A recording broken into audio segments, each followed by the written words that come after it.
a luta acabará.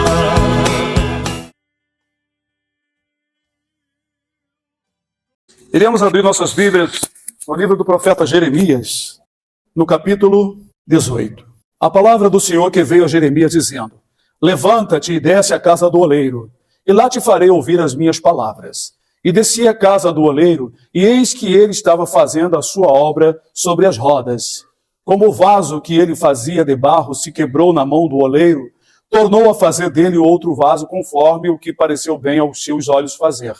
Então veio a mim a palavra do Senhor dizendo: não poderei eu fazer de vós como fez este oleiro, ó casa de Israel? Diz o Senhor: eis que como barro na mão do oleiro, assim sois vós na minha mão, ó casa de Israel. Podeis assentar, irmãos. Quando o Senhor mandou Jeremias à casa do oleiro, a nação de Israel estava, como de vez em quando, em pecados diante do Senhor.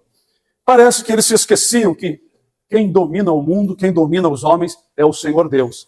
Então o Senhor usou o profeta de uma maneira especial. Mandou o profeta na casa do oleiro ver como o oleiro trabalhava. Você já sabe que o oleiro é o fabricante de vasos de barro. E sempre do passado houve, né, essa engenhoca, de a pessoa com o pé vai tocando e algo ali vai fazendo rodar, né, um eixo. Em cima tem uma plataforma, aonde ele põe ali uma massa e conforme vai rodando, ele vai modelando com a mão. Mas isso de vez em quando acontece, quando o oleiro está ali fazendo um vaso, né, e de algum momento, não sei, pode acontecer, né, e aquilo ali desmontar ou entortar. Então, o que ele faz? Ele amassa e faz de novo um novo vaso. Então, Jeremias ficou atento, porque certamente o oleiro não fez o mesmo vaso, porque ele faz da imaginação vários vasos. Existe hoje, né, acredito que no passado também existia, tipo uma régua que você faz o vaso igualzinho.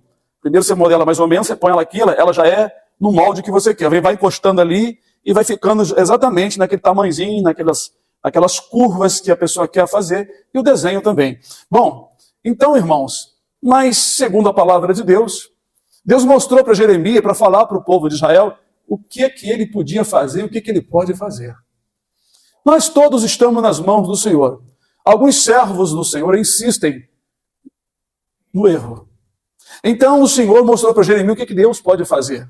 Ele pode quebrar a pessoa, né, quebrantar, angustiar, trazer aflições, para então poder trabalhar. Porque vocês sabem que para o oleiro trabalhar na massa da argila, não é um barro comum, é um barro argiloso, precisa ser amassado, né? Bem amassado. E já temos visto, né, essa matéria-prima tirada da terra, bem amassado, mas tão amassado que parece um pedaço de, vou dizer assim, doce de leite. Tão bem amassado que você não vê furinho, não vê nada. Fica uma pasta dura e ali eles começam a trabalhar com aquilo ali. Então, irmãos, hoje existe mais técnica ainda. No entanto, o Senhor Deus quis que Jeremias visualizasse o que Deus pode fazer, como o oleiro fez. O barro está ali sem vida, girando na roda.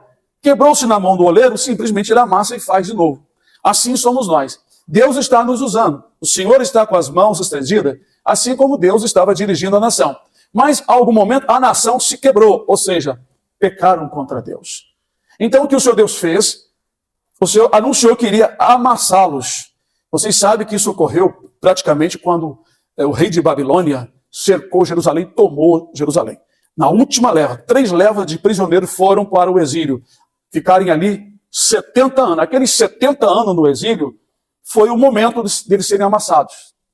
Deus mostrou, parece que para Ezequiel, sobre um cesto de figos bons e figos maus, tão maus que eram. Deus iria mostrar que a leva de gente que foram para o cativeiro, quem eram os figos bons e quem eram os figos maus de tão mal que eram.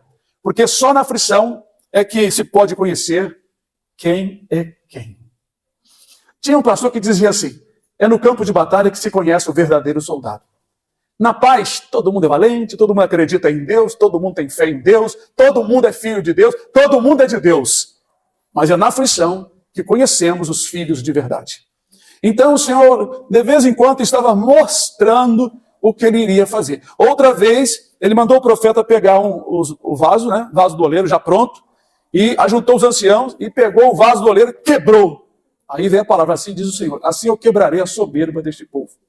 Mas não aconteceu de imediato. Então, infelizmente, isso acontece com o ser humano. Às vezes, irmão, Deus fala 10, 5 anos, 15 anos, avisando. Aí vai passando esses anos, toda a pessoa esquece. Não sabe que Deus está dando tempo para ele se reconciliar, acertar os passos. Ele pensa o seguinte, isso já foi muito tempo, nem aconteceu nada. Mas Deus estabelece o tempo. Deus estabelece o tempo da cobrança. E quando chega o tempo da cobrança, não tem mais volta. Tem gente que pensa que um bandido, ladrão, ou crente que está ali na hora morrendo ali, eu peço perdão. Irmão, nem sempre o pedido da pessoa, o conserto da pessoa chega no céu, porque é uma coisa feita no desespero. Arrependimento do desespero geralmente não vem do coração, vem só do desespero. A Bíblia diz no livro de Hebreus, capítulo 11, que Esaú era fornicário. Ele vendeu a sua primogenitura. Vocês sabem que a primogenitura é algo lá na lei de Deus, que todos os primogênitos são do Senhor. Isso é muito interessante vocês entenderem isso. Não é a lei dos primogênitos. E ele vendeu. É como se estivesse vendendo a Cristo. Todos nós temos um primogênito. Mas a Bíblia diz que depois que ele perdeu o direito de primogenitura e as bênçãos, com lágrimas. A Bíblia diz que com lágrimas ele buscou. Mas não achou lugar de arrependimento. E aí? Lágrimas, mas não achou lugar de arrependimento. Ele estava, assim, triste por ter perdido quando ele caiu na realidade. Mas o coração dele não estava arrependido, já falei isso outras vezes, porque ele era fornicário. Ele ficou cheio de remorso e triste porque perdeu a bênção, mas não tinha arrependimento dos pecados que ele cometia. Ele estava triste porque perdeu a bênção, mas não se arrependia dos pecados cometidos. Então veio o tempo, né? O tempo da cobrança, veio o tempo que não teve mais jeito. Assim Deus deu bastante tempo à nação de Israel para eles pensarem. Irmãos, nós estamos agora em curto tempo. Nós temos pouco tempo para ter um arrependimento sincero de dentro do coração. Não é da aparência, não, irmão. Não é na aparência. Não é na aparência, porque Deus não olha para a aparência. É um arrependimento sincero que vem de dentro do coração. Veja que Judas também trouxe arrependimento porque tinha vendido a Jesus. Mas foi só naquele momento ali. Ele também não achou o lugar do verdadeiro arrependimento, sincero arrependimento de todos os pecados cometidos. Senão ele iria para fazer o quê? Ia se separar em oração, pedir perdão a Deus de todos os pecados que ele cometeu, porque ele era ladrão. Ele não só vendeu Jesus, ele estava arrependido porque vendeu Jesus e os roubos que ele cometia. Tirando dinheiro dos dízimos das ofertas que Jesus e os discípulos recebiam, principalmente das mulheres. Sabe quando a pessoa pede perdão e está arrependido de uma coisa que aconteceu no momento, mas as outras coisas ele não se arrepende? Por isso que não achou lugar de arrependimento. O arrependimento, ele envolve a sua vida toda. Você faz reflexão de tudo que você já cometeu, que você ainda não se arrependeu, não pediu perdão, e você vai buscar jejuar, clamar ao Senhor, buscar sentir o arrependimento. Porque às vezes, irmão, uma pessoa pode pedir perdão para outra, mas no coração não está arrependida. Mas não, isso para mim às vezes é fachada. Pede perdão, perdoa. Perdão, mas não está vindo aqui de dentro. O coração não converte. Volta a fazer, volta a repetir a mesma coisa, porque não saiu do coração. Não houve arrependimento sincero.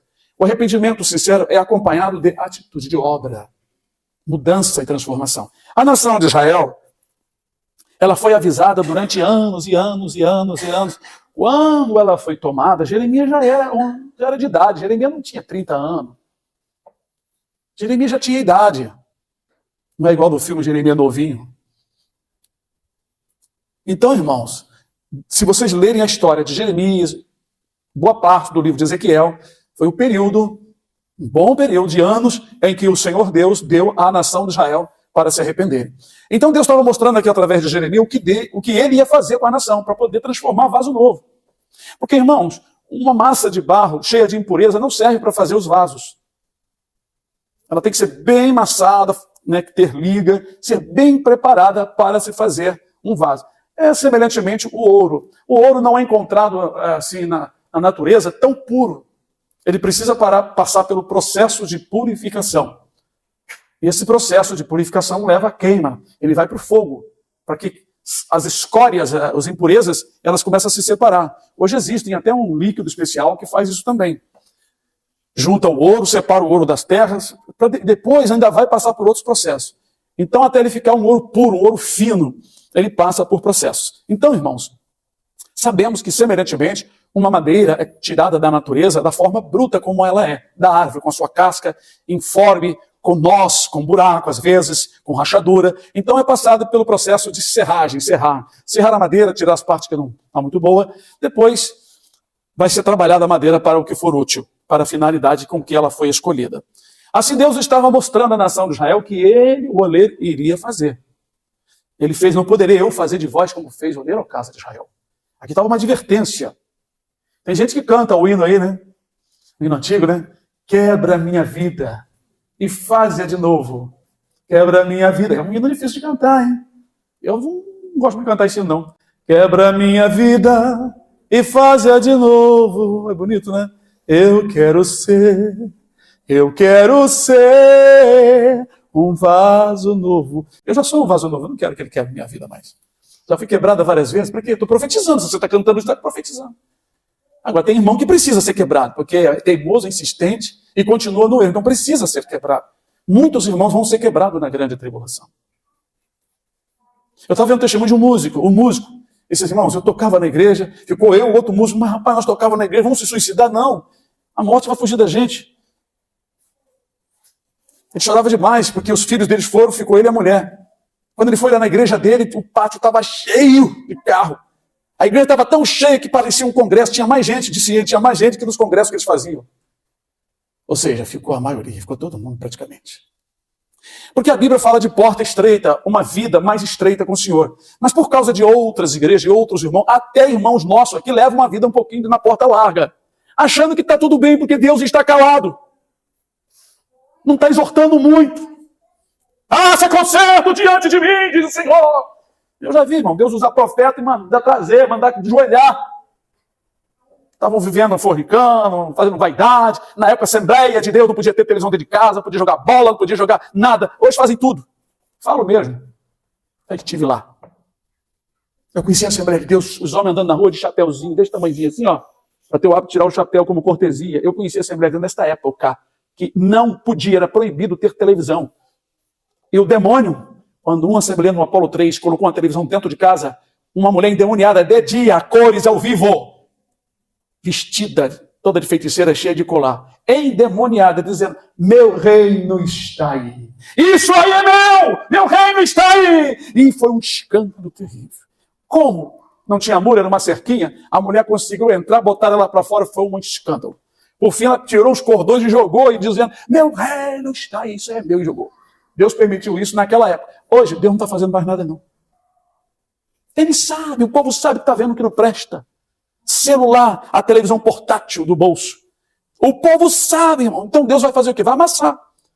Eu falo isso com tristeza, porque Deus está mostrando a milhares de irmãos, igrejas ficando em massa.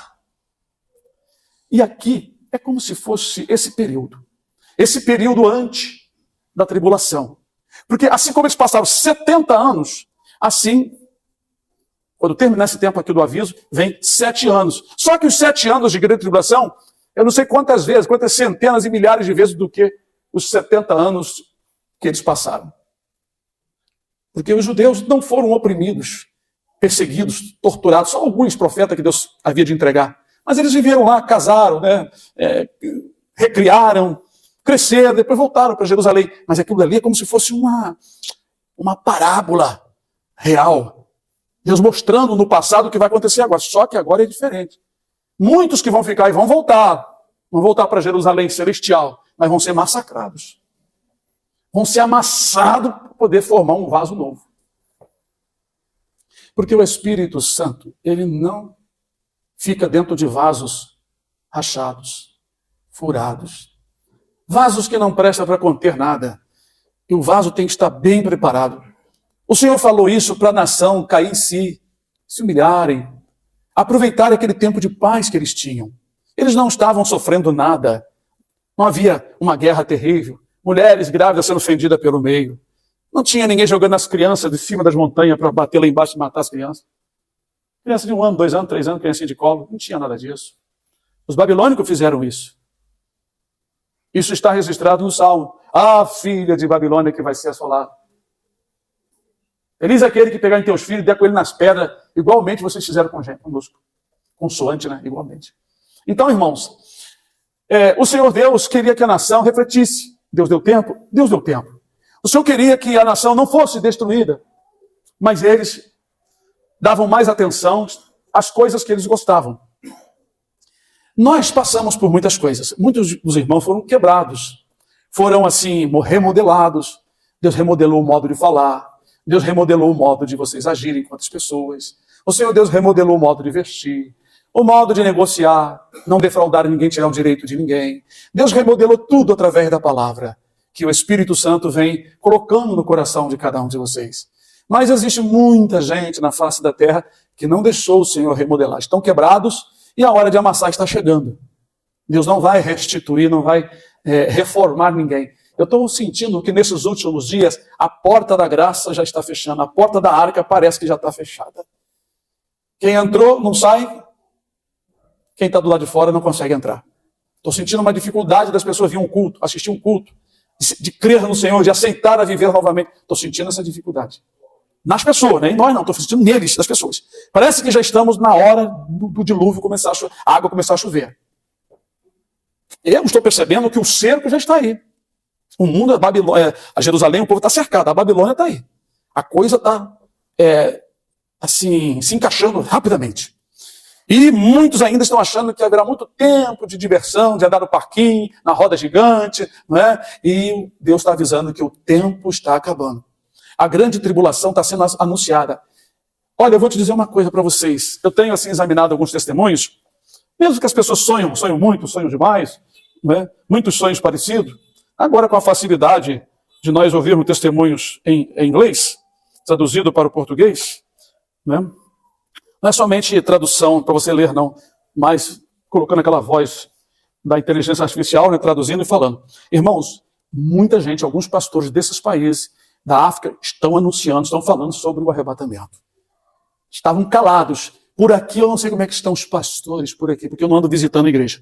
Nem gosto, só se o senhor mandar, porque eu me sinto mal. É um embriaguez, embriaga as pessoas não têm ideia do que está acontecendo. Não existe isso aqui, irmão, isso aqui é pureza. Por que o pão é ácimo, sem fermento? Significa que a palavra tem que ser pura. Ela não pode ter, mistura para dar para as pessoas. Tem que dar puramente. Então, amados irmãos, quase não vemos as pessoas falando, nem os irmãos mesmo, que nós encontramos por aí. Esse dia eu levei a Lu ali para fazer um exame em Santa Luzia, aí eu não queria ficar lá dentro do consultório, um cheiro estranho, eu não vou ficar aqui não. Fiquei lá fora, aí comecei a andar, fui no mercado, cheio de gente. Aí encontrei um rapaz que sempre trabalha de locutor. Eu já encontrei ele em vários lugares. Aí, né, conversa, vem, tirou foto, pegou meu endereço, aquela coisa, estou para mostrar para o irmão dele, sempre fala que vai mostrar para o irmão dele. O irmão dele faz muito tempo que eu não vejo. E em algum momento eu falei assim, aí, tá buscando o Senhor? Temos que buscar, né? Aquela conversa assim, meio marota, sem graça, sabe? Logo eu percebi, não vou nem adiante, nem vou falar nada. O Senhor está vindo aí, né? Está só revelando, buscar mesmo, coisa e tal. Logo, na hora a gente percebe que a pessoa está alheia, irmãos. Alheia do que o Espírito está revelando nesses últimos dias. E assim tem muitas igrejas dormindo, como aquelas 5 virgens loucas, cuja lâmpada está vazia, por isso que não estão sentindo. Quando você tem o Espírito Santo em sua vida, na sua lâmpada, ele está ativando, aleluia, a lâmpada, mantendo ela acesa. Lâmpada acesa significa que você está enxergando. Lâmpada apagada significa que você não está enxergando, entenderam? Você não está enxergando. Então tem muita gente com as lâmpadas apagadas. Lâmpadas apagadas. Irmãos, é uma coisa tremenda. E mesmo assim o Senhor despertando um monte de gente. Eu vejo uma mulherada falando que sonha com arrebatamento, tudo de unha pintada, cordãozinho aqui. Mas as pessoas estão se enganando com os avisos do Senhor. Por ter os sonhos, estão pensando que estão na presença do Senhor. Esse é um outro problema. Porque os seus líderes não falam nada. Olha, Deus está avisando. Olha, irmãos, o que tem de pastores cegos, eles não sabem que a Bíblia diz, prepara-te, ó Israel, para te encontrar com o seu teu Deus. Estava conversando com o Carlos Augusto. A maioria dos membros das igrejas aprenderam o seguinte, eu ando na doutrina da minha igreja e tem meu nome lá, eu sou um membro assíduo, sou ali fiel ali. Mas muitas igrejas, irmão, criaram uma doutrina, sistema, que não está de acordo com a palavra. Muitas coisas necessárias eles não colocaram dentro da doutrina da sua igreja. E os crentes se sentem garantidos que vão no arrebatamento. Mas o nosso Deus, irmãos, não tem deixado nós confundidos, né? Glória a Deus. Sabe, irmãos, Houve pessoas no passado, que eu já citei outro dia, como Nabucodonosor, Deus teve que amassar aquela massa para mostrar para ele quem estava no comando era ele. Quem o oleiro era Deus e ele era o barro. Outra vez Deus fez com Saul, só que Saul Deus não transformou, amassou e descartou. Esse é o problema. Às vezes Deus amassa e descarta, né? Joga fora. Então, irmãos, houve outros, né, que o Senhor fez isso para mostrar que quem está no comando, quem é o oleiro, é o Senhor. A nação de Israel, quando estava bem, quando estava na prosperidade material, as coisas dando certo, calma das guerras, então começavam a descansar também nas coisas de Deus e começavam a praticar o que não prestava. É sempre assim. Tem gente que ele não é constante na presença do Senhor. Ele é uma pessoa inconstante. Ora vai, ora não vai. Ora vai, ora não vai. E a Bíblia diz que o homem inconstante não receberá coisa alguma do Senhor. Nós sabemos disto. Sabemos que uma vida de constância é uma vida abençoada. Todos os irmãos daqui, dessa igreja, eu já notei, não vou falar nome, que são constantes, dá para ver a bênção de Deus, dá para ver a mão do Senhor sobre a pessoa. Crente constante daqui, que são constantes, são fervorosos, sempre estão nos cultos, sempre estão buscando, estão jejuando, estão orando. Nós vemos aqui a prosperidade na vida da pessoa. Não estou falando prosperidade material. Em tudo, a pessoa, Deus está aí com a pessoa indo para diante. Isso é com certeza. Eu, claro, examino isso começando de mim mesmo, como o Senhor é comigo, como o Senhor tem falado, como o Senhor é generoso, como o Senhor é bom. Às vezes, o Senhor fica calado em algumas coisas que eu pergunto. Ele não me responde, nem por sonho, nem na palavra, eu fico aguardando no Senhor. Tem outras coisas tão simples, que ele me dá a resposta na hora, não sei porquê.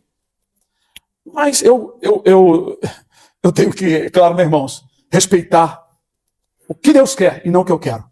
Eu tenho que entender isso, que não seja feito a minha vontade, mas a tua vontade, Senhor. Então assim eu vou ficando em paz. Se não quer responder, amém, glória a Deus. Mas tem coisas simples que eu não estou nem esperando. Aquilo vem na minha mente, fala comigo assim, daqui a pouco é aquilo mesmo, exatamente aquilo.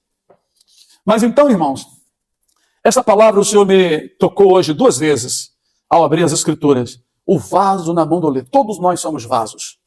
Como eu já expliquei outro dia, antigamente, há 20, 30 anos atrás, vaso nas igrejas eram só quem tinha dom espiritual. Dom de revelação, dom de profecia, dom de cura, falava a língua, era vaso. O resto era o quê, então? O resto era o quê? Todos são vasos. Assim sois vós na minha mão, casa de Israel. E nessa época ninguém tinha aqui dom de revelação. Tinha alguns profetas, mas todos aqui, olha só, assim sois vós. A palavra do Senhor era importante. Nós temos que ler e prestar atenção. Né? Glória a Deus. Eis como barro na mão do oleiro, assim sois vós na minha mão, casa de Israel. Quer dizer, eles são barro e vasos preparados. É claro, quem Deus deixava modelar se tornava um vaso. Vaso é para quê? Para colocar coisa útil dentro. Mas tem vasos também para imundícia, né? Vocês sabem muito bem. Vasos de desonra. Os vasos de desonra são aqueles que foram preparados, mas para conter coisa que não presta. Geralmente são ímpios. E no meio do povo também se encontram, às vezes, ímpios, que estão cheios de coisa podre dentro, estão cheios de coisa ruim nos seus corações, e só vivem cogitando nessas coisas. Já os vasos de bênção, os vasos de honra, são aqueles que têm o Espírito Santo, buscam as coisas de Deus, meditam nas coisas que são de cima, e falam de coisas boas. Sai de dentro de si coisas boas, né? Um homem bom, do seu bom tesouro, tiram coisas boas. É isso? Está escrito isso? Então, todos somos vasos. Então o Senhor diz que ia quebrar a nação, porque a nação foi levantada para ser o exemplo de outras nações.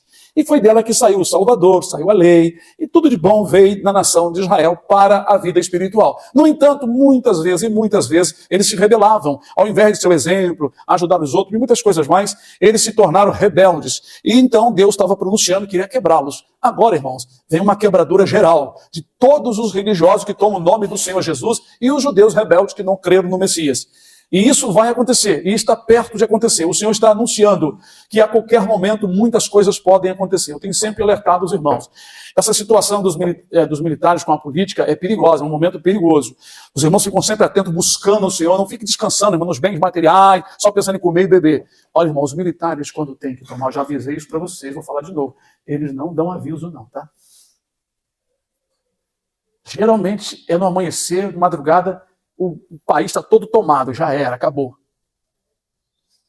Eu vi uma revelação, não sei se é verdade, não sei o que vai acontecer, não vou nem falar. Que os militares vão tomar e vão executar muita gente. Não vou falar os nomes não, mas não sei se é verdade. Então, vamos aguardar. Tem muita revelação por aí que a gente não sabe se é de Deus, muitos sonhos que a gente não sabe que é de Deus, mas pelo andar da carruagem pode acontecer. Não vou dizer que vai acontecer, não vou afirmar, mas pode acontecer. Coisas terríveis nesse país. Então, irmão, vai tirar folga de muita gente se isso acontecer. Eu desejo a salvação das pessoas, porque está havendo muita comodismo, muita brincadeira, muita diversão. E o povo está se divertindo à vontade. É festa junina dentro das igrejas, é os ímpios tomando conta dos bairros, cercam a rua, acabou querendo pedir licença à prefeitura, botar aquele negócio da prefeitura, acabou. O pessoal cirma assim, mete um negócio ali, que vamos fazer a festa na rua e acabou. Virou bagunça mesmo. Mas, irmãos, os militares estudam tudo isso. Eu me lembro quando eu era militar, irmão. Existe plano para tudo, para religião, para tudo. Homossexualismo, para tudo. Prostituição, para tudo. Quando eles tomam, eles já têm tudo armado. Então não é uma brincadeira. Isso, Deus pode entregar isso. Como aconteceu com os judeus na Alemanha. Amanheceu o dia, perderam tudo. Nada era de ninguém. Ninguém era dono de nada mais. Acabou. Então o Senhor Deus está falando, vai quebrar. Isso aqui é uma mensagem antiga. Mas Deus está trazendo para o dia, Deus vai amassar. O Senhor Deus vai amassar, porque tem muita gente que Ele quer salvar, mas não tem outro jeito.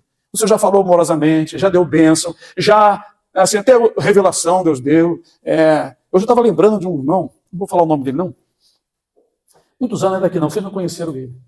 Aquele irmão, Deus, a gente lia a Bíblia e sentia a presença do Senhor, era uma alegria. Mas aquele irmão morreu no adultério, deixou a esposa, foi morar com uma mulher bem mais velha e morreu seguindo a igreja... Eu não sei se é dos mormons, do reverendo Moon. Falei, meu Jesus, morreu nesse estado. Deixou o evangelho correto, começou a dar interpretações erradas, começou a negar certas coisas. Falei, meu Deus. Dá uma tristeza, fiquei refletindo hoje nas pessoas que já morreram na madrugada. Falei, Senhor, fulano morreu. Lembrei ali de vizinhos da irmã Leila. Falei, Senhor, esse povo todos estão lá agora gemendo e gritando. Todos eles tiveram oportunidade, alguns foram até usados pelo Espírito Santo. Meu Deus, que coisa tremenda. Sabe, irmãos, isso deixa a gente meio assim, meio triste por dentro. E agora estamos atravessando um momento difícil. Jeremias, perto do cerco, da tomada de Jerusalém, ele sentia muita tristeza. Chega a ponto de chorar e de lamentar. E o Senhor falou para ele, não rogue mais para este povo, não ore porque eu não vou te ouvir.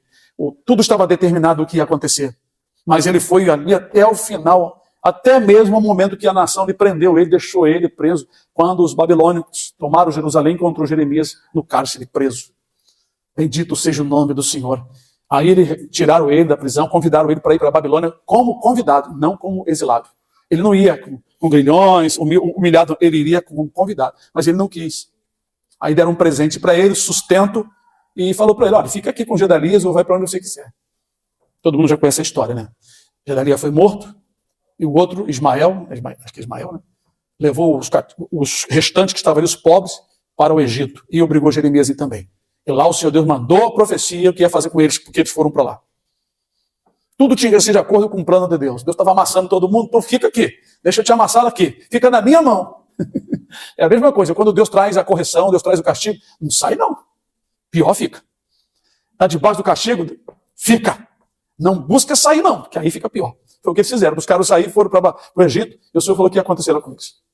Bendito seja o nome do Senhor. Então, irmãos, está aqui uma palavra a qual ela vai se cumprir novamente, não tem jeito. A palavra de Deus se cumpriu no passado, vai se cumprir também nesses últimos dias. Porque está chegando a hora e as pessoas não estão se preocupando em questionar a sua vida. Como eu já expliquei muito para os irmãos, questionem as suas vidas espirituais com Deus. Fale com o Senhor, peça para mostrar. Não se sinta assim, garantido, está firme. Sempre tenha o temor, sempre teme ao Senhor. Senhor, como eu estou, Senhor, não me deixa desviar. Senhor, tenha misericórdia de mim. Ó Senhor, se eu estiver fazendo qualquer coisa errada, ó Senhor, como disse o teu servo Davi, expurga-me dos meus pecados ocultos, Senhor. Ó meu Pai, não deixa eu ser enganado pelo inimigo. Não deixa o inimigo ficar disfarçado do Espírito Santo e mostrando que eu estou bem, se na verdade eu estiver fazendo coisa errada. Irmão, tempo perigoso é esse.